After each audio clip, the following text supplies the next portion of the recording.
Jadi hari ini kita akan membahas alasan ya mengapa kita mengembangkan apa yang kita sebut sebagai knowledge management ya. Jadi pengelolaan pengetahuan dalam COVID atau dalam menangani COVID-19. Nah, sesi ini memang sebuah sesi yang tidak langsung terkait dengan apa yang diberikan dalam pelayanan atau dalam program COVID-19. Tapi sesi ini kita akan mencoba untuk mereview dan menganalisis apa yang sudah kita kerjakan selama hampir 2 minggu ini ya. Ini menarik karena Pusat Kebijakan dan Manajemen Kesehatan FK KMK UGM ini mensupport tindakan atau usaha untuk mencegah wabah ini meluas dengan apa yang kita sebut sebagai dukungan dari aspek pengetahuan. Nah, untuk itu saya mengajak para pihak yang mungkin ya berpikir benar mengenai pengetahuan ini untuk mari kita sama-sama untuk mereview kegiatan yang lalu dan kita juga akan melihat apa yang akan kita kerjakan minggu ini. Jadi kita berada dalam suatu proses yang terus maju berkembang. Mohon dilihat PowerPoint-nya dan juga website-nya ya, atau website dulu ya. Jadi dalam website sudah ada ya. Jadi satu judul yang menarik mengapa diperlukan knowledge management untuk istilahnya itu mencegah wabah COVID-19 ini memburuk. Jadi ini sebuah apa ya istilahnya itu suatu pertanyaan yang memang menarik ya karena dalam konteks apa yang kita lihat sekarang ini begitu banyak pemahaman baru ataupun mungkin pengetahuan baru, informasi baru yang terus terang aja mungkin membuat apa yang kita sebut kehidupan kita ini menjadi sangat-sangat terganggu ataupun sangat-sangat depres dengan adanya berita-berita mengenai COVID-19. Ya, sebagian informasi itu benar, sebagian juga tidak benar. Nah, ini yang menjadi satu isu kunci. Sehingga FK KMK UGM, dekanat ya, kemarin Ibu Ova sudah membuka forum ini dengan resmi, dengan salah satu tujuan adalah bagaimana kita masyarakat ilmiah itu bisa ikut serta dalam mencegah pandemik ini meluas. Nah, ini yang perlu kita tekankan, sehingga mari kita lihat bagaimana yang kita lakukan selama ini. Tolong slide-nya. Ya. Ini semua bisa diklik di web ya. Ini slide atau PowerPoint? Yang PowerPoint ada? Yang PowerPoint? Belum ada? Ya, sebentar. Mbak Leli udah gimana? Ya. Ya. Oke, jadi kalau kita lihat dulu ya, sebelum kita masuk ke PowerPoint-nya, ini memang menarik kalau kita lihat di website-nya, ini mohon diklik mengenai tentang forum ya, tentang forum. Ya. Jadi kalau kita lihat di deskripsinya ya, forum ini, ya, dalam wabah COVID, RS Indonesia memang kita sekarang masih dalam rumah sakit ya.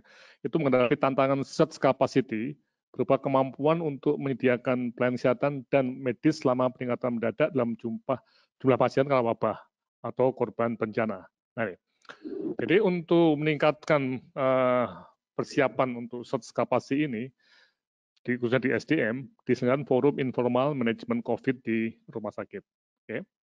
Nah, tujuannya, ya kalau kita lihat tujuannya, forum ini bersifat sukarela, ya, dan terbuka bagi seluruh klinisi dan pengelola rumah sakit untuk meningkatkan kemampuan rumah sakit di Indonesia untuk menangani pasien coronavirus COVID-19 ya.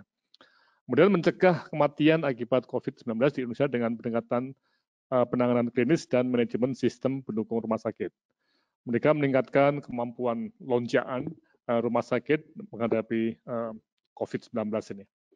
Oke, jadi kalau kita cermati, tujuannya ini memang kita masuk pada apa yang kita sebut sebagai forum untuk tenaga kesehatan. Ya. Jadi ini bukan forum untuk yang kita sebut sebagai orang awam. Ya.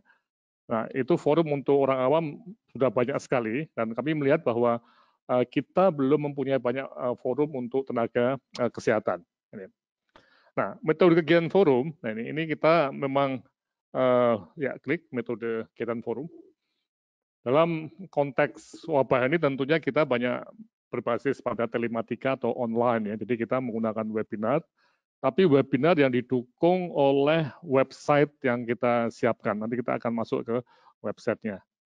Kemudian siapa yang diharapkan mengikuti forum ini? Nah ini yang menarik ya. Jadi klinisi rumah sakit yang terkait coronavirus, kemudian tim epidemiologi klinik rumah sakit, direksi rumah sakit, dan tim rumah sakit, dan berbagai pihak yang berminat. Oke, nah memang kalau kita lihat sekarang ini memang masih fokus di rumah sakit, tapi mulai minggu ini sudah kita mulai juga untuk pembahasan dalam konteks mencegah perluasan melalui pelayanan primer. Nanti hari Kamis akan ada sebuah kegiatan untuk pelayanan primer yang akan dikerjakan oleh tim gabungan antara FK-KMK UGM dengan FKUI yang tergabung dalam jurnal untuk jurnal untuk pelayanan primer ya. Nanti akan ada di hari Kamis jam 10. Oke, nah ini. Jadi forum ini memang kalau kita cermati itu forum yang berusaha secara lintas disiplin. Jadi tidak hanya untuk para klinisi, tapi juga untuk para manajer. Sebagaimana yang telah kita lihat di dalam pertemuan pertama, itu mengenai search capacity di rumah sakit penyakit infeksi Sulianti Saroso, itu antara pihak manajemen dengan klinisi itu sangat erat bekerja dalam penanggulangan wabah COVID-19. Oke lah, nah inilah, jadi Anda semua bisa masuk ke web ini. Ini web ini kita harapkan ya, jadi visinya ini menjadi web yang paling terbaru dan paling lengkap dalam manajemen klinis COVID-19 dan juga manajemen program COVID-19 di Indonesia. Jadi ini satu cita-cita kami yang sedang dibangun selama 2 minggu ini. Oke, nah sekarang mari kita lihat reviewnya. Jadi apa yang sudah kita kerjakan, jadi ini sudah kita. Jadi forum ini menarik ya, jadi kita di FK-KMK tidak sendirian, kita antara Magister Manajemen Rumah Sakit, Pusat Kebijakan dan Manajemen Kesehatan, dan Cochrane Center FK-KMK itu kerjasama sebagai penyelenggara dengan dukungan atau kerjasama bersama Rumah Sakit Penyakit Infeksi Prof. Sulianti Saroso, kemudian Perhimpunan Rumah Sakit seluruh Indonesia, PERSI, kemudian kelompok kolaborasi stakeholders COVID-19, kemudian tadi jurnal kajian praktik dan pendidikan layanan primer, dan mungkin akan banyak lagi yang pihak-pihak yang akan bekerja sama dengan kami di sini. Jadi sekali lagi ini suatu forum yang bebas, tidak istilahnya itu tidak terkait dengan suku, agama, ras ataupun perguruan tinggi tertentu ya. Jadi semua bisa masuk sebagai apa istilahnya itu pemberi kontribusi gitu ya. Oke, tadi saya sudah untuk deskripsinya ya. Jadi ini sekali lagi bukan untuk awam tapi untuk tenaga kesehatan. Oke. Nah, sekarang apa yang sudah dikerjakan di forum ini? Nah, ini yang jadi inti dari apa yang kita bahas pada hari ini dan apa yang akan kita kerjakan. Pertama, bahwa kita melihat bahwa sudah melakukan berbagai kategori kegiatan, misalnya penanganan manajemen rumah sakit dalam konteks peningkatan kapasitas lonjakan atau surge capacity. Kita sudah mempelajari apa yang ada di rumah sakit Sulianti Saroso. Itu surge-nya yang sangat-sangat besar ya. Dan kita juga sudah mulai membaca beberapa kasus surge capacity sudah mulai dengan adanya Wisma Atlet ya. Kemarin kita bahas mengenai bagaimana potensi surge oleh Bu Bella ya. Kita sudah melakukan seperti itu. Kemudian juga journal reading, membahas berbagai laporan ilmiah terbaru dengan Cochrane Center. Jadi kita bisa melihat bahwa banyak jurnal yang sudah mulai memasukkan artikel COVID yang terbaru ya. Dan ini yang menjadi hal yang sangat kunci. Kita bisa mulai untuk melihat bagaimana kadar evidence-nya. Jadi ini bagian yang sangat penting dalam usaha bangsa kita untuk juga menapis apa yang kita sebut sebagai informasi yang sangat-sangat banyak ya. Bahkan yang mengatakan pandemi informasi atau tsunami informasi. Nah ini kita harus mulai menapis bersama Cochrane Center.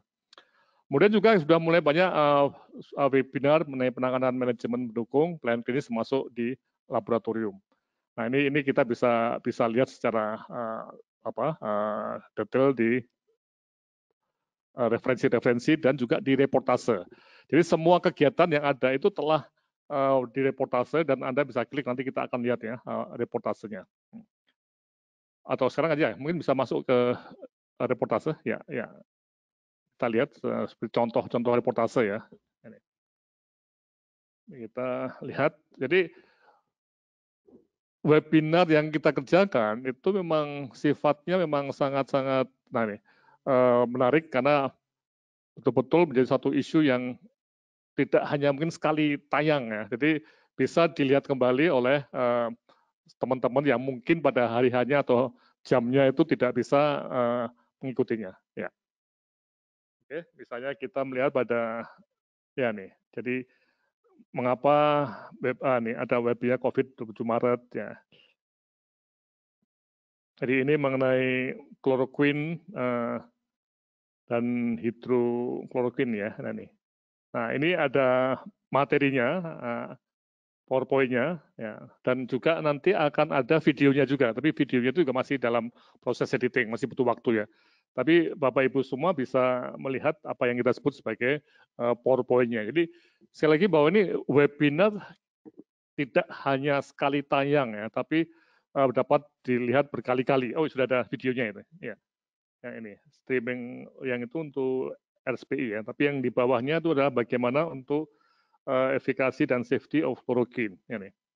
Jadi itu semua akan dimasukkan ke situ sehingga kita mempunyai apa yang disebut sebagai arsip-arsip yang cukup baik ya. Oke, kembali ke ini. Ya, kemudian pesertanya cukup banyak. Ada yang sampai 3.700 titik ya, jadi sangat populer ya. Dan di setiap titik saya yakin juga tidak hanya satu orang, mungkin bisa banyak orang juga ya. Dan demikian jaringannya sudah luas sekali di seluruh Indonesia. Dan kita bisa ngeklik kembali materi yang sudah ada di reportase. Oke, nah ini mohon dilihat ya bahwa forum ini memang berbeda sekali dengan apa yang ada di televisi ya. Yang di televisi seperti Metro TV atau TV One atau Kompas TV itu banyak yang sifatnya itu untuk kelompok awam ya atau masyarakat umum. Memang untuk tenaga medis ada, tapi tidak akan dalam. Nah, dalam forum ini, ribuan titik yang saya yakin sebagian besar adalah tenaga kesehatan, mereka akan bisa mendapatkan materi-materi secara mendalam yang tidak bisa didapatkan dari koran biasa ataupun dari televisi atau dari jurnal, karena jurnal juga sangat terbatas. Nah, inilah. Jadi kita berusaha mengisi gap antara TV umum dengan jurnal dengan cara menggunakan model webinar yang jaringannya itu bisa sangat-sangat luas. Karena ada webinar dan juga ada live streaming melalui YouTube yang bisa kemudian dilihat kembali reportasenya. Jadi ini ya yang perlu kita cermati. Ya. Oke, kemudian kita lihat apa yang terjadi minggu lalu dan apa yang akan diselenggarakan minggu depan. Nah, ini kita melihat bahwa ternyata pengetahuan tentang COVID-19 itu belum baik ya. Mengapa ya? Coba kita lihat ya. Jadi laporan diskusi harian, memang kita mulai sekitar 3 minggu yang lalu dengan adanya diskusi mengenai atau kuliah terbuka dari Prof. Amin Subandrio dan Bapak Diki mengenai apa itu coronavirus ya. Nah, memang forum ini tidak banyak membahas mengenai modeling atau skenario penyebaran virus dan konsekuensinya untuk pemerintah ya. Jadi kami tidak ke sana ya, walaupun juga ada beberapa poin yang ke sana, tapi tidak khusus membahas mengenai keputusan pemerintah termasuk misalnya lockdown dan sebagainya. Lagi ini kita akan masuk lebih banyak pada tenaga medis, tapi tentunya modeling juga nanti akan kami sampaikan juga pada mungkin minggu depan atau mungkin ada juga dari kelompok stakeholders yang akan bicara mengenai modeling dan proyeksi epidemiologi. Jadi kalau kita cermati, memang sebagian besar yang minggu lalu itu masih berfokus ke rumah sakit ya. Tapi sekarang mulai Kamis ini kita juga akan masuk ke layanan primer untuk COVID-19. Nah, jadi ini juga menegaskan bahwa sekali lagi bahwa forum ini untuk para tenaga medis dan kesehatan dari mulai layanan primer sampai ke layanan rumah sakit. Oke, kalau kita lihat manajemen klinis pasien ya, jadi ini menarik bagaimana yang terjadi ya. Jadi berdasarkan review yang dikerjakan oleh teman-teman Cochrane itu memang pengetahuan manajemen klinis tentang COVID-19 masih sangat terbatas. Ya. Sekali lagi ini penyakit baru ya, dan sangat-sangat menarik untuk kita lihat. Mungkin berbeda dengan coronavirus yang lama, berbeda dengan virus yang lainnya, SARS dan sebagainya. Dan juga literatur masih sedikit. Kemudian jurnal-jurnal bereputasi tinggi dengan jujur menyatakan bahwa pengetahuan juga belum cukup banyak. Bahkan kemarin kita dengar juga dari Pak Gita atau Pak Itop ya, bahwa berbagai penelitian itu dipaksa untuk memberikan hasil sementara karena memang dibutuhkan infonya. Jadi ini pengetahuan yang belum matang itu oleh jurnal sudah diterbitkan. Tapi ini menarik karena ada kemungkinan yang akan diralat atau direvisi ya. Jadi ini satu hal yang di manajemen klinis juga menjadi satu titik yang menarik, dan Prof. Deviono, Dekan FK UNS juga menyatakan bahwa memang pengobatan masih belum banyak dan juga kegagalan masih banyak terjadi. Nah, ini kita harus cermati betul bahwa klinisi memang juga terus bergulat dengan bagaimana cara untuk menangani pasien-pasien COVID, terutama dengan komorbid yang cukup berat seperti kanker ataupun jantung. Ya. Oke. Kemudian di sisi manajemen program juga terjadi pengetahuan yang masih kurang untuk menangani wabah COVID. Ya. Nah, diskusi dengan para pakar manajemen bencana, Dr. Hendro Watatmo, Dr. Bella, dan teman-teman di bencana itu, mereka berpuluh-puluh tahun sudah membahas atau berkecimpung dalam bencana, tapi sifatnya trauma. Sehingga ketika terjadi search yang trauma, itu tidak masalah, sudah ahli. Tapi begitu menghadapi bencana yang sifatnya menular, nah ini yang jadi satu hal yang menarik ya. Kesiapan untuk search capacity-nya itu beda sekali dengan trauma ya. Jadi COVID itu menular. Sementara kalau misalnya ada gempa bumi atau tsunami itu tidak menular. Dan ini yang membuat semacam tantangan untuk lonjakan pasien itu menjadi semakin lama, menjadi semakin kompleks di era COVID ini. Oke, jadi kesimpulannya, jadi selama hampir 2 minggu ini, pengetahuan dalam manajemen klinis dan manajemen program memang masih belum baik. Ini yang menjadi satu inti dari apa yang kita review selama 2 minggu ini ya. Oke, nah sekarang bagaimana ke depannya? Dari sini saya sebagai penanggung jawab program merasakan bahwa forum ini menjadi semakin mempunyai dasar ya, atau alasan untuk mengembangkan peran dan fungsinya ya, untuk mendukung pengetahuan tenaga kesehatan tentang COVID-19. Ya. Dan juga menggunakan prinsip knowledge management dan untuk praktis yang nanti akan kita bahas ya. Nah, jadi ini ada suatu masa di mana atau waktu periode di mana knowledge kita itu masih terbatas. Nah, karena itu juga saya mengajak para mahasiswa S2, para residen, para peneliti untuk juga bergabung dalam forum ini juga untuk mungkin meneliti juga. Jadi apa-apa yang terjadi ini harus betul-betul kita pergunakan untuk penelitian, entah itu penelitian di klinis ya, ataupun penelitian yang sifatnya di manajemen program. Ini. Supaya semua akan terdorong untuk mencari suatu pemahaman yang lebih baik mengenai COVID-19 ini. Nah ini. Oke, dari sinilah bagaimana ke depannya. Saya pribadi dan teman-teman di sini, ini satu pekerjaan yang cukup menantang ya. Kami akan mendukung terus.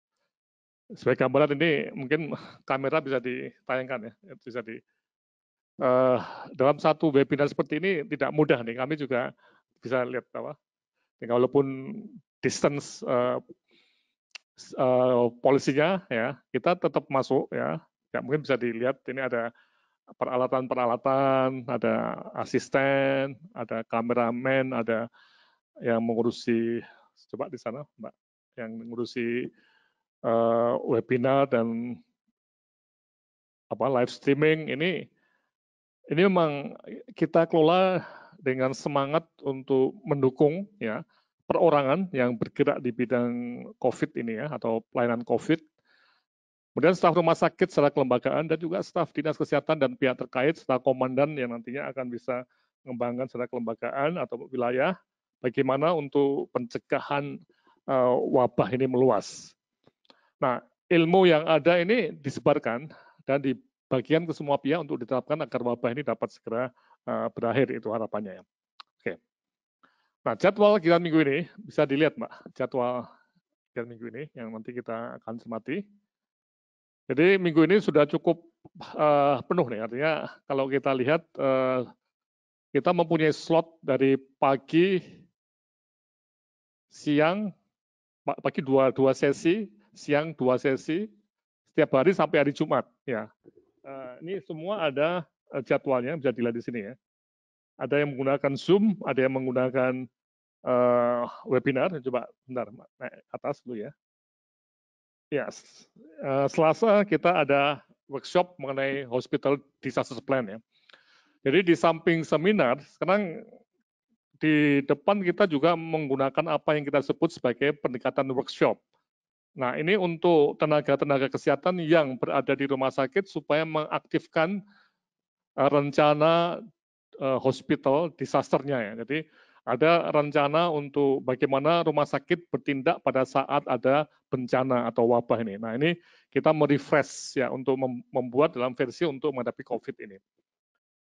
Kemudian juga ada webinar Cochlear Indonesia yang tetap terkait dengan klinis ya. Kemudian webinar isu strategis nasional, nah ini bersama teman-teman di kolaborasi stakeholders COVID yang diprakarsai oleh Pak Supriantoro ya, mantan Sekjen Kemenkes ya. Ini juga melihat pada isu-isu strategis nasional untuk COVID ini. Ini juga akan ada webinar hari Selasa siang.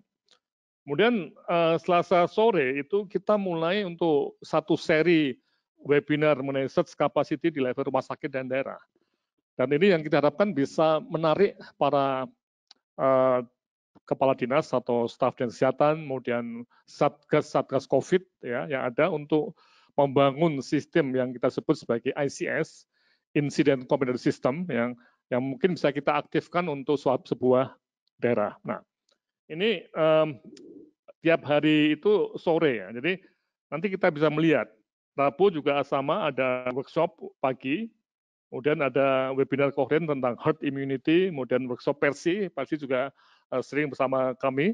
Kemudian webinar mengenai search capacity lagi, ya ini terus. Kemudian Kamis juga demikian, ada kegiatan yang sifatnya itu betul-betul seperti workshop, ya, dan juga ada yang sifatnya seminar. Ya, ini sampai hari Jumat. Dan memang kita juga sudah menyediakan, andai kata ada suatu emergency untuk melakukan webinar atau Zoom, kita akan siap untuk hari Sabtu atau Minggu menggunakan terutama untuk Zoom yang tidak terlalu repot dalam konteks persiapan alatnya. Ya, oke, kembali ke slide.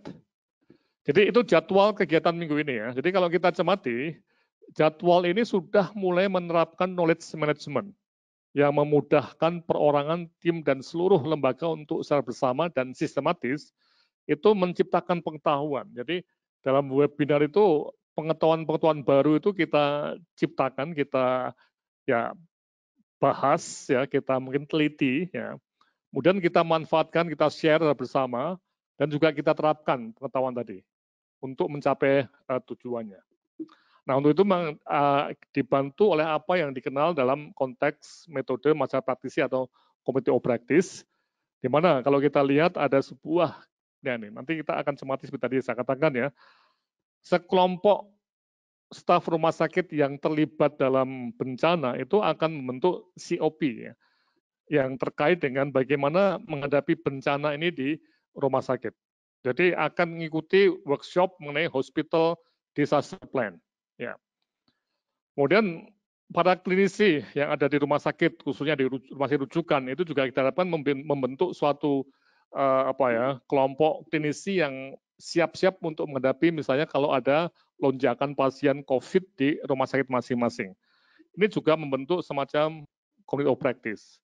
Demikian juga sekumpulan manajer rumah sakit di suatu wilayah, mungkin Persi, cabang ya bersama-sama dengan ID, cabang bersama-sama dengan Dinas Kesehatan, Provinsi atau Kabupaten Kota, bersama Satgas itu juga membangun sebuah koalisi atau suatu kerjasama dalam konteks masyarakat yang mempraktekkan bagaimana mengelola wabah COVID ini supaya tidak meluas dan supaya segera berakhir. Nah, Ini adalah hal-hal yang nanti kita pergunakan sehingga minggu ini webinar dan juga workshop yang melalui online ini kita semakin arahkan menjadi webinar yang bisa mendukung lembaga-lembaga yang terkait dengan pencegahan wabah atau pengendalian wabah ini supaya lebih efektif. Ya, sehingga terakhir saya berharap ada diskusi ya, bagaimana kita bisa menggalang atau mendorong adanya masalah praktisi dalam wabah COVID ini. Mari kita bahas dengan melihat rencana kegiatan minggu ini.